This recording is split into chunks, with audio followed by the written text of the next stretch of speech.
Hey everybody, what's going on? It's James, and I am so excited for our Rivercast this week. This week, I am sitting here with Roger. Roger is a really good friend of mine, and he's actually the youth pastor here at First Baptist in St. Albans. Roger, why don't you give a little insight of who you are? Yeah, I'm Roger, and I've been Minister of Youth and Christian Education here since September of 2018, so Mm, 5.5 years. Have been loving it, been involved in youth ministry most of my career, but also planted a church, been wow. a professor, Where were you a professor at? Southern Wesleyan University Okay, in South Carolina, about halfway between Clemson and Greenville, if okay, anybody knows the area. okay. So it's a beautiful area, just Blue Ridge Mountains, just in the backyard. So What do you like to do for fun? I love to be outside, kayaking, backpacking, all Hmm. those kinds of things. So Sweet, sweet. Well, guys, this is one of my really good friends, and I say that we actually have the privilege of doing FCA over at St. Albans High School together with Debbie Lohr, and it's really amazing. We've been doing that now together. I just came along probably 2 years ago, since 3 the years ago, pandemic, since so the yeah. pandemic. So yeah, so anyway, so I'm excited because Roger is a brilliant professor. Also, he's not just whatever. Yeah, I saw that. Right. Roger's a brilliant. He's just a brilliant Way, mind. way to set the bar where I can't reach it, James. Well, I mean, and so but we have a great conversation, and this is one thing that I've learned to love and grow in is if everybody in your circle you agree 100% with, your circle is way small. Mhm. I love that me and Roger may differ on things, but that doesn't hinder our ability to walk together. And it was shocking to me how many things we actually agree on. Even though, I come from the charismatic, go getter, and Roger's, working here at First Baptist, which is amazing because you taught, I mean, your schooling is Wesleyan, It's right? Wesleyan. Yeah, Yeah. so anyway, so it's really cool. So today we're going to jump into Deuteronomy. We are going to be looking just at some cool things through the book of Deuteronomy. We're ending Numbers. We got through the whole book of Deuteronomy, and we actually got to Psalms 91. If you're up with the Bible reading recap that we're doing right now, and I love Psalms 91. It's one of my Mhm. favorites. But we will It's a good one. we'll hang out in Deuteronomy. So for me, I think first things first. Deuteronomy, the name means second law. Hmm. So I think it's really cool. So Roger, why don't you give us Well, some feedback? yeah, I mean, Deuteronomy to me is one of the really cool books in the Old Testament, Hmm. and I like it because of the way that Moses is. He knows he's aging. He knows he's not going any farther with these people, and these are kind of the things he wants to be able to tell them. He wants them to remember as they go into the promised land. So yeah, it's the second giving of the law, Right. but this time I think it's much more personal. Okay. um, Before it's expanded and it's thus saith the Lord, and here it to me it's coming through Moses, Right. and it's much more personal, and he's reminding them of where they've been, what they've experienced in this walk with God, and where they'll be going and how they need to act. Right. So looking at the aging Moses, looking at the idea of Moses is now kind of ending his leadership role. Hmm. He's ending. Um, Moses was unique, and to this day, Jews hold Moses at a very high standard Hmm. uh, because a lot of what we see in the Exodus and in Deuteronomy, Hmm. because Moses was considered, he talked to God face to face. He was Right. considered, God talked to Moses like he was a friend. So looking at the idea of how they are stepping into Moses, reminding them. He's like, "Okay, guys, listen. This is important that you Hmm. remember this. Why do you think it's so important that Moses takes this time to communicate? Hey, guys, don't forget where you've come from. Why do you think that's important?" Well, I mean, the Jews there were just like we are now. we can walk really close with God for a while, Mm-hmm. and then it just seems like we have a brain cramp and we forget. Yeah. And that happens all along. Yeah. I mean, and he will remind them of those times, in Deuteronomy when they were walking close with God and they were accomplishing great things, then the wheels come off. Yeah. Yeah. So, Why do you feel like we have? Because I like to call it selective amnesia. mm-hmm. It's like we get in these moments of okay, I'm walking with God, things are going good, and then we hit this moment, and it's like, were there not enough graves in Egypt? Like, were there Right. not enough? Why do you think that happens? As somebody who has walked with Jesus for a long time in your own personal life, why do you think we have those moments?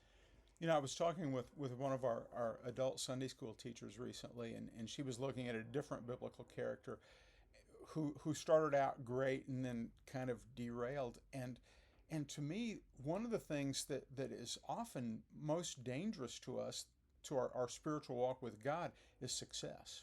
Oh, When we feel wow. like we're succeeding, Wow. all of a sudden, when we're struggling, we're saying, God, I need you. Show me the way. Yeah. I trust in you, God. Mm-hmm. And then when we succeed, even when God caused that success, Mm. all of a sudden it's like, hey, look what I did. Yeah. Wow. Wow. And so that's what we saw. That's kind of the pattern that it seems like Israel has. Mm-hmm.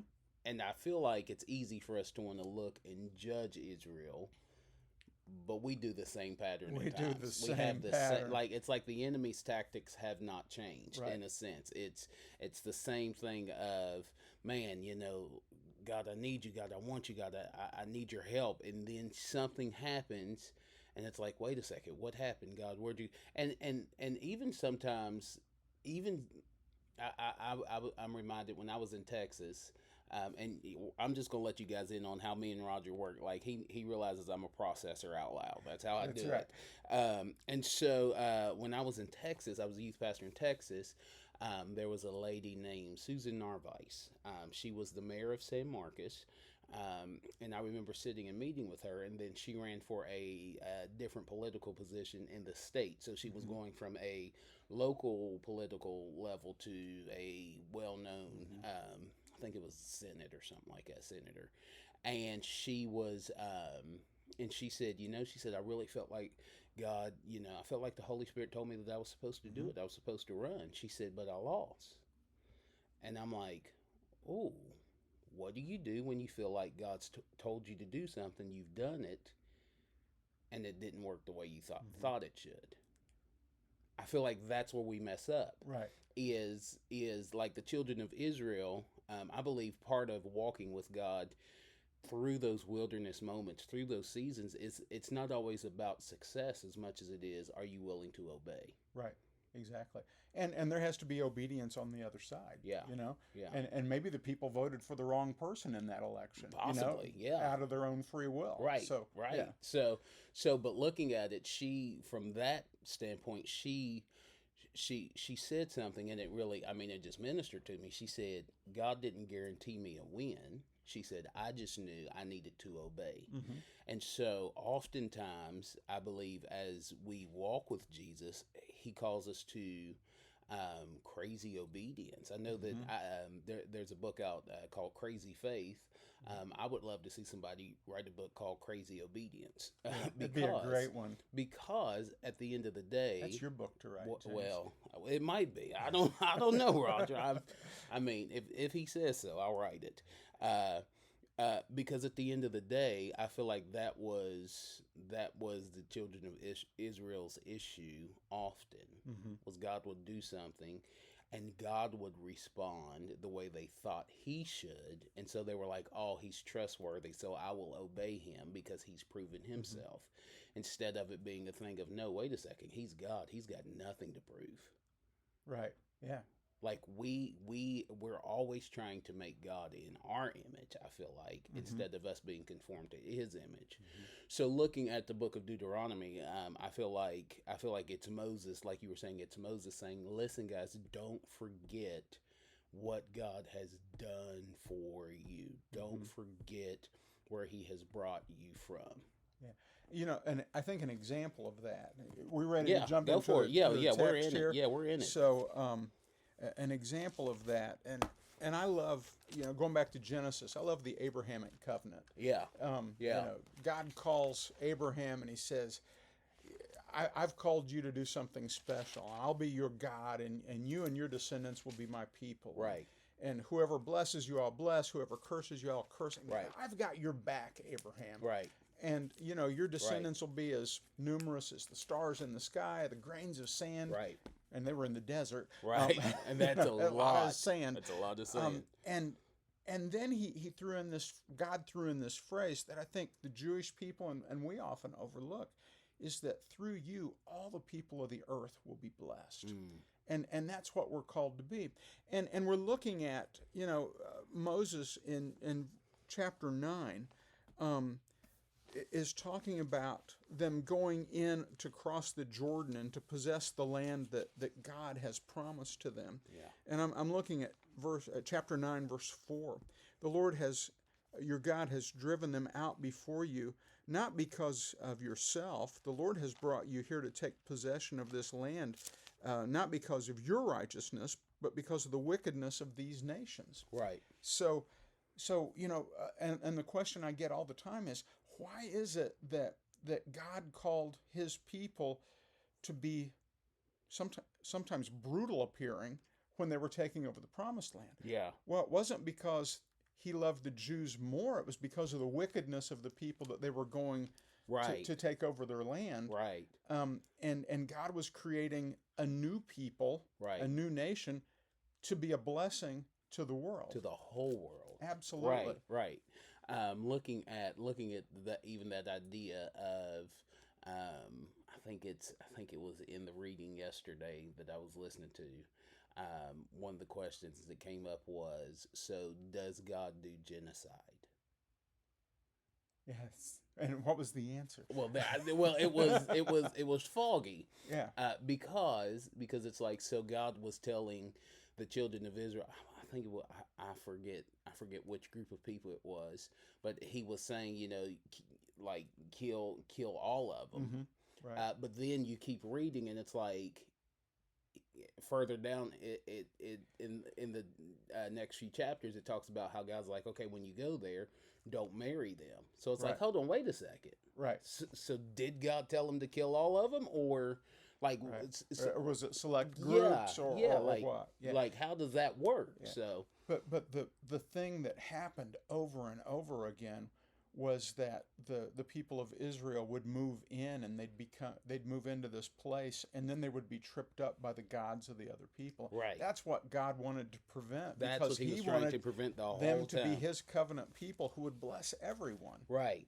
He wanted, because the goal is that everyone is blessed through his people. Like, at the end of the day, that's the covenant. Right. That's the promise. That's the goal. And to me, that's the same promise and covenant that we have today. That we're called today to be a blessing. Yes. Wow.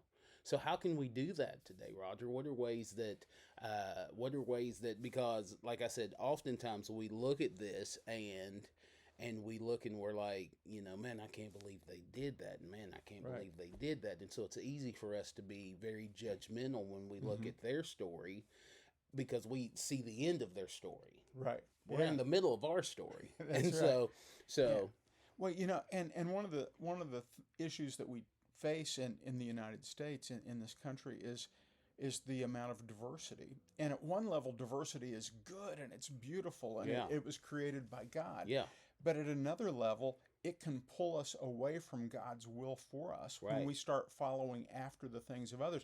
So our desire and our commitment has to be a commitment to God that says we're going to be your people, even when there are all these things that could pull us away, and we want to be a blessing to the very people who would try to sidetrack us from what you've called us to do. Right. Looking at the idea of how when the children of Israel were in Egypt, when they first got to Egypt, Egypt was a blessing. Mm-hmm.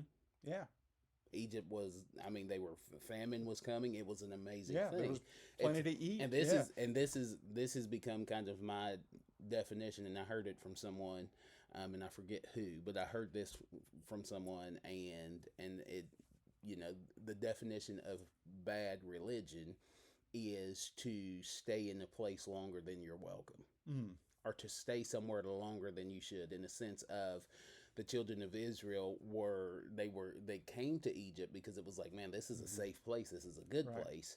But then it's like, okay, wait a second, something's happening. There's a shift. There's something going on. Like, so anyway, so they end up getting, going into slavery. And so as they are in slavery, they lose that voice, that connection of, this is how you serve Yahweh. And so then they're introduced to all the gods of Egypt. And I believe that every plague that took place was a plague that was kind of a knock against a god that Egypt served. It was like, okay, so every plague was like, oh, well, that's why the magicians were able to, quote unquote, do them all until the last one. And God's like, okay, here's the big one. And so then God brings them out, and the ultimate goal of God bringing them out of Egypt was, I want you to know how to worship Yahweh. I want you to know how to worship me. That was his ultimate goal. And so then they get in the wilderness, and everything's like, man, like, this is worshiping you, Yahweh, is hard. Right. And this is hard. And I think it was hard because it was new. Like, bondage is very predictable. That's true. Yeah. Even if we have to make bricks without straw, at least we know what we're supposed to do. Right. Like, bondage is predictable. And so looking at the idea that Moses, when he's going over the law and he's talking to the people, he's saying, listen, guys, like, I don't want you to forget what God has done for you. And then he even goes into, I want you to remember what God has done for you, and I want you to make sure your children know what God has done for you. Like, this is a multi-generational thing. And I think Moses' message to them, as he's looking back, is, we didn't have to wander in this desert for 40 years. Man, gosh, yeah. Like, we didn't. And Moses is saying, hey, guys, we could have been in the promised land. I could have spent my last 40 years in the promised land instead of seeing it over there. Right. Right, because they refused to go into the promised land. And God's like, okay, have it your way. Yeah, out of fear. Out of fear. It was... fear of obedience. Wow. Never looked at it like that. Wow. Because there is a certain level... There is a certain level of faith that comes with obedience. Because I don't know what's going to happen on the other side of this. Right. And I think that's where trusting God in small things really does help us to begin to trust him in the bigger things. And maybe the people of Israel hadn't had the opportunities to trust small things up till then as much. I don't know. I don't know. Because I guess the only argument, not even argument, the only thing that comes to mind is, like, 40 years in the wilderness, their shoes didn't wear out. Their clothes didn't wear out. They, like, when they were hungry, when they were hungry, they were fed. When they were thirsty, he gave them water. Like, I mean, on a couple occasions, to the point where Moses hit the rock the second time. That's why he didn't get to go into the promised land.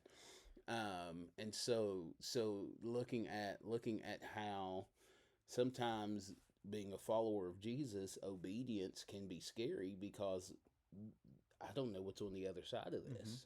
You know, there are lots of people who may watch this who you feel like God's called you to do something. God's called you to take a step of faith to do something. And you're like, I don't know what's on the other side of that. I don't know what's on the other side of that. And we might relate to that as call to ministry. We don't know where it's going to lead us. 100%. Is it going to lead me to Texas for a while? Man, You know? Right. You know, is it going to lead me to more education? Yeah. But you know, and that's a little different. But I mean, I think even for youth, is that going to lead me to be a witness and maybe become a little less popular at school? Right. You know, and that feels risky too. Right. So for students, even as an adult, like, I think it's funny because oftentimes adults look at teenagers and like, oh, they're scary. I don't want to do anything with them. Yet the struggle is the same. Because It's adults, absolutely the same. like adults want to be liked. They want to be in Mhm. the in crowd. They want to Mhm. fit in. They want to, and so I know that there's adults that, their language changes around the office, Mhm. because it's like, I want to fit in. I don't want to, Right. I don't really like, so we feel like, age is just, well, they're just stupid teenagers. Mhm. Well, what's your excuse as an adult at times? Right. Yeah. Because we feel like, man, the age is such a big thing, but it's really not. Like, it's the same temptations at every age. Mhm. That doesn't is. change. So being able to surrender, submit, and to say yes. Like, at the end of the day, to obey is better than sacrifice. Mhm. Because where there is obedience, there is no need of sacrifice. Right. Yeah. And that's been one of the hardest things for me to realize is God, like, you have my complete yes. Mhm. And to some degree, obedience is sacrifice. Yep. So Yeah. It's both and. Yeah. It's both and. Yep. Because for me to truly be obedient, I have to be able to, through the power of the Holy Spirit, I think, set my will aside. Yes. And trust Bend my God's will. will. Yeah. I will bend my knee. I will say, not my will, but your will be done. Mhm. So we're gonna keep talking about this, but that just triggered a thought in my Okay. mind. I feel like, and I forget the name of the book, and I want to. It's a really good book, and that I was listening to somebody, they were talking about it, and it was basically talking about how the last Adam, Jesus, was Mhm. able to undo everything the first Adam Mhm. did.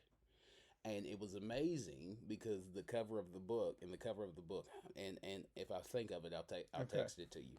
But like, in the cover of the book, it has the cross, and it has Jesus's arm, Mhm. has the nail scarred hand, and then it has an apple.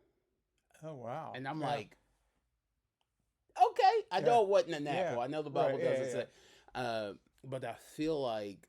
So is the apple driving the nail? Is that what's happening here? Well, or in that it's picture, almost as if the apple is falling off the nail. Oh, okay, Because gotcha, Jesus is gotcha. conquering. He's conquered. Yeah, it. he's Okay. conquering it. And so, but looking at the idea of, oftentimes I feel like as believers, we have such a connection to the first Adam. Mm-hmm. And that's what I feel like is happening, like, even as a believer reading the Old Testament at times, Mm-hmm. is we have such a connection to the first Adam that we don't realize that Jesus really did come to not just undo, but empower us to live the life that he lived. Mm-hmm.